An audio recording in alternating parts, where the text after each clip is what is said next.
குருஷேத்திர யுத்த களத்தில் கிருஷ்ண பகவானுக்கும் குருகுல இளவரசன் அர்ஜுனனுக்கும் இடையில் நடந்த உரையாடலுக்குத்தான் காலப்போக்கில் பகவத்கீதை என்றும் கீதாச்சாரம் என்றும் பெயர் வந்தது.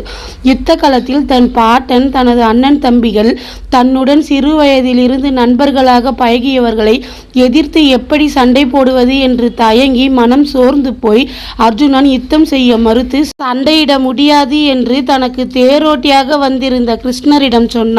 அப்பொழுது கிருஷ்ணர் அர்ஜுனனுக்கு மனதிடத்தை கொடுக்க விரும்பி அர்ஜுனனிடம் பேச துவங்கினார். அதுதான் பகவத்கீதை. அதில் கிருஷ்ணர் உண்மை என்றால் என்ன, ஆன்ம சக்தி என்றால் என்ன, கர்ம பலன் என்றால் என்ன என்பதையெல்லாம் பற்றியெல்லாம் விளக்கமாக சொன்னார். தர்மம் மற்றும் நீதியை நிலைநிறுத்துவதற்கு அர்ஜுனன் பங்களிப்பு எவ்வளவு முக்கியம் என்பதையும் அர்ஜுனனுக்கு சொன்னார். கீதாச்சாரத்தை முழுவதுமாக அர்ஜுனனுக்கு சொல்லிய பிறகு, நான் சொல்லிய இந்த உபதேசனைகளை கேட்ட பிறகு உனக்கு என்ன முடிவெடுக்க தோன்றுகிறதோ அதை நீ தேர்ந்தெடு. நான் உன்னை இந்த யுத்தத்தில் பங்கு கொண்டே ஆக வேண்டும் என்று சொல்ல மாட்டேன். இந்த யுத்த களத்தில் போராட வேண்டுமா போராடக்கூடாதா என்று நீதான் முடிவெடுக்க வேண்டும் என்று சொன்னார். கிருஷ்ணன் அர்ஜுனனுக்கு நல்வழியை காட்டினார். அதில்தான் நீ செல்ல வேண்டும் என்று கிருஷ்ணர் அர்ஜுனனை வற்புறுத்த விரும்பவில்லை. கிருஷ்ணர் காட்டிய அந்த நல்வழியில் செல்வதா வேண்டாமா என்று அர்ஜுனன் தான் முடிவெடுக்க வேண்டும்.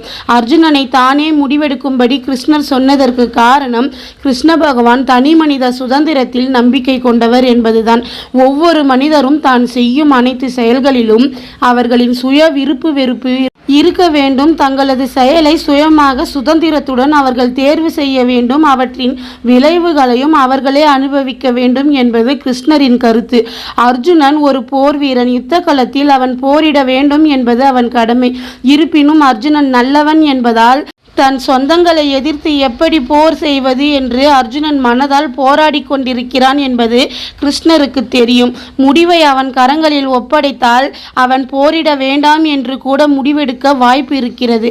இருந்தாலும் கிருஷ்ணர் அர்ஜுனனை சுயமாக முடிவெடுக்கும் சுதந்திரத்தை அர்ஜுனனுக்கு கொடுத்து தன் கருத்தின் கண்ணியத்தை காப்பாற்றினார் கிருஷ்ணர்.